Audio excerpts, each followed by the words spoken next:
All right, so now that we've got our back straps separated, Seth's going to demonstrate. We get asked the question a lot, what about the deer ribs? So he's going to demonstrate what he needs to do to extract those from this carcass. A lot of guys are running smokers in their backyards now, and what better item to put in your smoker in your backyard than deer ribs? So we're going to go ahead and show you how to pull these out. First thing we're going to do is split this brisket. An Outdoor Edge makes this big beefy knife, and this will be great for splitting these brisket bones here. So you see, Seth's a big guy. He kind of made that look easy, but a lot of these bones do have cartilage where they're going to be connected. As you gain experience, you'll find out where that is.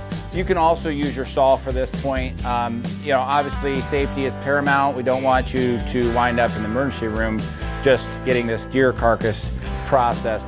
But with these great tools that we have, that shouldn't be much of a problem.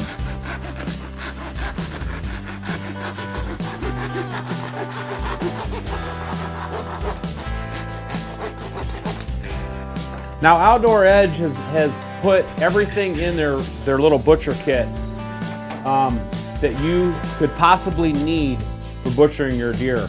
This little saw works great. As you can see, I cut down through those ribs.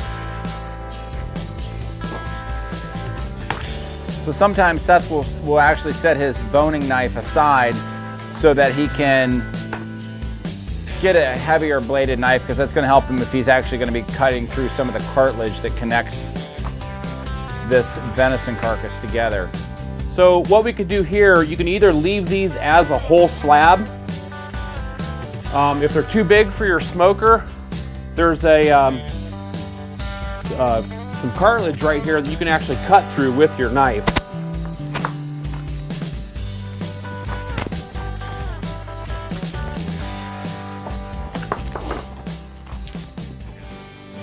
And a lot of times this piece down on the bottom is not as enjoyable to eat anyway.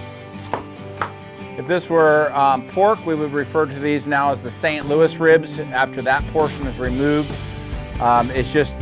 It's got a lot of heavy bone and cartilage in that portion, so you can certainly smoke it if you like. However, a little bit more pleasant of an eating experience just dealing with the actual rib bone to eat around, and then you can trim that out, which we're going to do here in a minute, and add it to some of your ground products.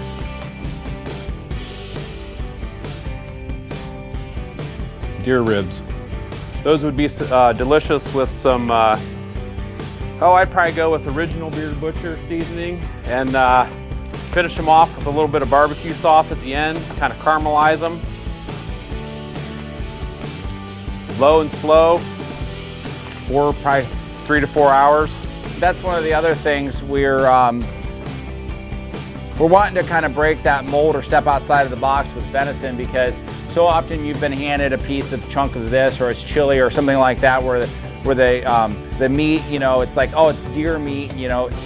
That we can get away from that. That was kind of the old school way of thinking. What we can do now with some of this experience, we can produce some really tremendous products, such as the deer ribs. And we love using our seasonings because two of our main ingredients are the garlic and the onion powder, which really pair well with the wild game, and that's one of the reasons why we created them. So that's one of the things that we've found, that we've not had a unpleasant eating experience with our seasonings on wild game.